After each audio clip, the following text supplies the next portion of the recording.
Hello everyone, welcome to सेवक साधु learning news. डर ऐसा कि जिसके आगे जीत है, कुटाई ऐसी कि मार खाने वाले से ज्यादा देखने वाले की रूह कांप जाए।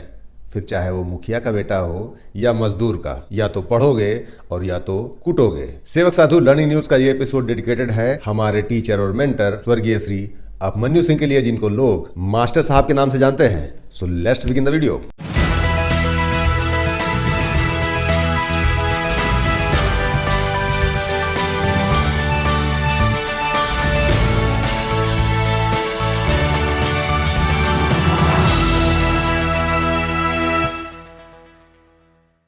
हमारे जीवन में सबसे अहम रोल हमारे माँ बाप का होता है, क्योंकि जब से आप पैदा होते हैं तुम्हें सुधारना, तुम्हें सिखाना और तुम्हें अच्छा इंसान बनाने की सबसे पहली जिम्मेदारी माँ बाप की होती है। अगली जिम्मेदारी शुरू होती है हमारे एलिमेंट्री स्कूल के टीचर्स के ऊपर, खास करके पहली क्लास से लेके 8वीं क्लास के बीच में जो लोग आपको पढ़ाते हैं वही आपकी जिंदगी का पूरा ताना बाना बुनते हैं कि आने वाले समय में आप कैसे इंसान बनेंगे। हमारे माँ बाप और टीचर्स का सिर्फ एक ही गोल होता है कि हम जिंदगी में एक अच्छे इंसान बन सके, और ये तीनों ही लोग एक खास तरह की दवाई का इस्तेमाल करते हैं जो हमें सही रास्ते पर ले जाने के लिए बहुत जरूरी है। आप याद करिए, हम में से कोई भी ऐसा नहीं होगा जो अपनी माँ के हाथों कभी न कभी कुटा ना हो। अगर आप अपनी मम्मी की कुटाई भूल गए हैं तो इस छोटे से वीडियो क्लिप के माध्यम से आपको याद दिलाते हैं। और हम में से जो सौभाग्यशाली होते हैं उनको ये दवाई पिलाने में हमारी माँ के साथ साथ पिताजी का भी पूरा सहयोग मिलता है। बात साफ है, क्योंकि वो आपको अच्छा बनाना चाहते हैं, अच्छे रास्ते पर ले जाना चाहते हैं। फिर भी अगर आप लिमिट पार करते हैं तो माता जी का चंडी बनना लॉजिकल बात है। एक तरफ जहां वो आपको इतना प्यार करती हैं, इतना लाड प्यार से पालती हैं, वहीं अगर आप एक लिमिट पार करते हैं तो आपकी ऐसी कुटाई करती हैं जिसमें आपकी रूह तक कांप जाती है। अभी प्रॉब्लम यह है कि पेरेंट्स के पास तो वो राइट अभी भी है, वो अभी भी जरूरत के हिसाब से आपकी दवाई कर दिया करते हैं, बट हमारे प्राइमरी और जूनियर के टीचर्स से ये अधिकार कुछ दिनों पहले ही छीन लिया गया है। अब आप सोचिए, एक ऐसी इंपॉर्टेंट दवाई जिसको देने से आदमी एक अच्छा इंसान बन सकता है, वो ही हम लोगों ने देना बंद कर दिया है। आप भी एक लकी इंसान हैं अगर आपको भी किसी ऐसे टीचर ने पढ़ाया है जो जरूरत पड़ने पे आपकी कुटाई कर देता था। लेकिन जैसे जैसे हम वेस्टर्न कल्चर की तरफ जा रहे हैं, अगर शिक्षा का मतलब सिर्फ नौकरी पाना रह गया है तो समाज कौन सुधारेगा। समाज में अच्छे लोग की कमी होना लॉजिकल बात है। लोगों में अच्छे काम करने के लिए मोटिवेशन और गलत काम करने का डर धीरे धीरे कम होता जा रहा है, क्योंकि किसी के जीवन में अच्छा इंसान बनना और अच्छे काम करने का बीज सिर्फ बचपन में ही रोपा जा सकता है। और इसीलिए हमारे प्राइमरी और जूनियर के टीचर्स का हमारे जीवन में बहुत ज्यादा इंपॉर्टेंट रोल होता है, क्योंकि अगर बच्चे के दिमाग में बचपन में ये बात प्लांट कर दी जाए कि पढ़ लिख करके आपको एक अच्छा इंसान बनना है, तो शायद वो जिंदगी में भले ही बहुत पैसा ना कमा पाए लेकिन समाज के लिए एक अच्छा इंसान बन के जरूर रहेगा। कहते हैं बच्चे मन के सच्चे होते हैं, और अगर उनको सही काम करने पे शाबाशी दी जाए और गलत काम करने से कुटाई कर दी जाए तो जिंदगी के कॉन्सेप्ट उनके दिमाग में एक बार में बहुत बढ़िया से क्लियर हो जाता है। 90 का दशक, अमेठी के एक गांव में स्कूल चल रहा है जहां दीवारों पे ब्लैक बोर्ड बने हुए हैं और बच्चे छप्पर के नीचे बैठ के पढ़ाई कर रहे हैं। ना कोई पंखा, ना कोई एसी, लकड़ी की चेयर, और बच्चे जमीन में टाट पट्टी पे बैठ के पढ़ते हैं, जिसके प्रिंसिपल हैं अभिमन्यु सिंह। नाम ऐसा कि बच्चे एक बार सुन लें तो उनकी हालत पतली हो जाए। जिस दिन स्कूल नहीं आए उस दिन बच्चों के लिए सेलिब्रेशन हो जाए, और अगर वो क्लास में पहुंच गए तो everybody should fall in line. School में लगभग 500 बच्चे पढ़ते हैं, और आसपास के जितने गांव हैं उनके बच्चे ही नहीं, उनके पेरेंट्स भी मास्टर साहब को बहुत बढ़िया तरीके से जानते हैं। मास्टर साहब इतिहास और नागरिक शास्त्र पढ़ाते हैं, पढ़ाने का तरीका एकदम डिफरेंट। मास्टर साहब जब भी इतिहास या नागरिक शास्त्र लिखवाते हैं 2 बार से ज्यादा तीसरी बार कोई स्टेटमेंट नहीं बोलते हैं, और अगर किसी ने पूछ लिया तो उसकी कुटाई भी हो सकती है। मुझे लगा यार ये तो गलत है, कम से कम तीसरी बार कोई नहीं लिख पाया, किसी का छूट गया तो उसको बताना तो है। लेकिन कुछ ही समय में चीजें चेंज हो गई, क्योंकि बच्चे ज्यादा कंसंट्रेशन से उनकी बात सुनते थे और सारा ध्यान उनकी बोली गई बात को कॉपी में उतारने में लगाते थे। मास्टर साहब का खौफ ऐसा था कि अगर किसी बच्चे को क्लास में खड़ा कर दिया तो अगर कुछ आ भी रहा है तो वो ज्यादा चांसेस है कि बता नहीं पाएगा या भूल जाएगा। ऐसी सिचुएशन में कोई तीसरी बार कोई चीज पूछने की हिम्मत भी नहीं जुटा पाता था। आजकल आपने बहुत सारे टीवी में ऐड देखे होंगे जहां बच्चों के दिमाग को तेज करने के लिए बहुत बढ़ा चढ़ा के बातें की जाती हैं और अपनी सर्विसेज को बेचने के लिए एडवर्टाइजमेंट और मार्केटिंग की जाती है। ऐसी रिसर्च भी आपको सुनने को मिलेगी जहां बोलते हैं कि बच्चों को अर्ली डेवलपमेंट के लिए और उनके दिमाग के न्यूरॉन्स को बहुत फास्ट चलाने के लिए वो नए नए प्रोडक्ट बना रहे हैं जिससे बच्चे और स्मार्ट हो जाएंगे। उस समय ऐसी किसी दवाई की जरूरत नहीं पड़ती थी, सिर्फ एक ही दवाई काम करती थी और वो थी कुटाई। अगर टीचर की मार का डर हो, बच्चों के न्यूरॉन ऑटोमेटिकली तेज हो जाते हैं। अगर आप शहर में रहते हैं तो आप एक पेड़ के बारे में शायद नहीं जानते होंगे जिसको गांव में लतापात कहते हैं। ये एक तरह की घास है जो तालाब के किनारे पाई जाती है और इसके जो डंडे होते हैं वो काफी मुलायम और इनके ऊपर एक मोटा छिलका रहता है। आज के 10-15 साल पहले जो भी बच्चे गांव से पढ़ाई किए हैं वो इस प्रजाति के पेड़ को बहुत बढ़िया तरीके से जानते हैं। आपने ऐसी खबरें भी सुनी होंगी जिसमें टीचर ने बच्चों को मारा और बच्चों को चोट लग गई, किसी का हाथ फ्रैक्चर हो गया या किसी बच्चे की आंख में चोट लग गई। लेकिन मैं जिस पेड़ की बात कर रहा हूं उसके डंडे से ना तो आपको फ्रैक्चर होगा ना आपकी आंख में चोट लगेगी, लेकिन कुटाई ऐसी होगी जो आप सारी जिंदगी भूल नहीं पाएंगे। और इस दवाई का इस्तेमाल हमारे मास्टर साहब बहुत ही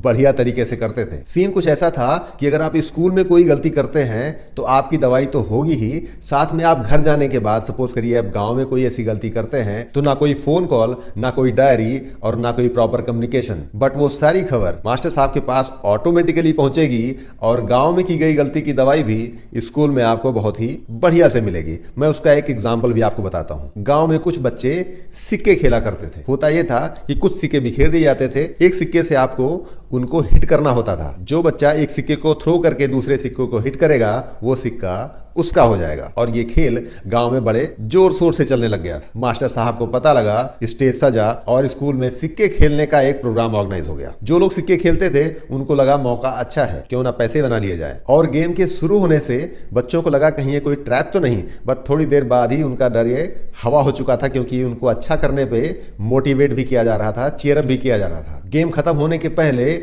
मैं इस स्टोरी में एक कैरेक्टर की और एंट्री करवा देता हूं, भैया जी, जिनकी घंटी सुनने के बाद पूरे स्कूल में खुशी की लहर दौड़ जाया करती थी, क्योंकि वो घंटी या तो लंच टाइम की होती थी या फिर छुट्टी होने की। पैसों का गेम खत्म हुआ, भैया जी को आदेश हुआ कि लतापात के डंडे ले आए जाएं। अगले 10 मिनट के अंदर ही डंडों का एक बड़ा गट्ठर वहां हाजिर था। जितने टॉप प्लेयर थे ऐसी कुटाई, 500 बच्चे देख के हैरान रह गए, सबकी रूह तक कांप गई। पैसों का खेल गांव में, स्कूल में, आस पड़ोस में टोटली स्टॉप। मतलब साफ था, या तो पढ़ोगे या तो कुटोगे। गलती करोगे कुटाई पक्की है, भले ही आप गांव में हो, स्कूल में हो या घर में हो। अगर मैं दूसरे शब्दों में कहूं तो बच्चों का complete development, complete monitoring. Master साहब से जुड़ा हुआ एक और इंटरेस्टिंग किस्सा सुनाता हूं। क्लास 6वीं या 7वीं की रही होगी। मास्टर साहब इतिहास पढ़ा रहे हैं। एक बच्चे को खड़ा करते हैं, उससे कुछ सवाल करते हैं। जैसा कि आप जानते हैं, खौफ इतना ज्यादा कि अगर आपने अपना कॉन्फिडेंस खोया तो आपको जो आ रहा होगा वो भी आप भूल जाएंगे। बच्चा आंसर नहीं कर पाया। नीचे से दूसरे बच्चे की आवाज आई, मास्टर साहब इनको तो काका गागा भी नहीं आता होगा। फिर क्या था? मास्टर साहब ने कहा, चलिए काका गागा सुनाइए। बच्चा शुरू हो गया, काका गागा अंगा चाचा चाचा इया। मास्टर साहब ने कहा, रुको, ऐसे नहीं, आपको सुनाना है छोटा आ बड़ा आ छोटी ई बड़ी ई, ऐसा करते हुए जाना है ज्ञा तक। फिर क्या था? इतना स्लो पेस में आप सुनाने के लिए बोलेंगे और अंदर इतना डर है तो भूल जाना, लॉजिकल सी बात है। 40 से 50 बच्चों की क्लास, 20 लोग काका गागा ना सुना पाने की वजह से बाहर। कॉल हुए भैया जी, घंटी बजाने के लिए नहीं, डंडे अरेंज करने के लिए। स्कूल का स्ट्रक्चर कुछ ऐसा था कि अगर एक क्लास से कोई बच्चा निकल के बाहर खड़ा होता है तो पहली क्लास से लेकर के 8वीं क्लास के सारे बच्चे उसको बड़ी आसानी से देख सकते हैं। कुछ ही देर में मास्टर साहब ने वो गट्ठर उन 20 बच्चों के ऊपर तोड़ दिया था। पूरे स्कूल में सनसनी दौड़ गई। ऐसा क्या हुआ कि 20 बच्चे एक साथ कूटे गए। बाकी क्लास में खलबली मची। पता लगा काका गागा सुना जा रहा है। पक्का था कि अगर एक क्लास ने गलती की है तो सुनवाई दूसरी क्लास में भी होगी। मास्टर साहब दूसरी क्लास में जाते हैं, 60 बच्चों में 25 बच्चे फंसते हैं, सबकी कुटाई। फिर अगली क्लास, सिनेरियो सेम। धीरे धीरे करके 3 बोझ के डंडे 6, 7, 8 क्लास के बच्चों के ऊपर तोड़ दिए गए थे। और इंस्ट्रक्शन जारी हुआ कि अगर आपसे क्लास में कोई चीज पूछी जाती है और अगर आप नहीं बता पाते हैं तो कुटाई इसी तरह की जाएगी।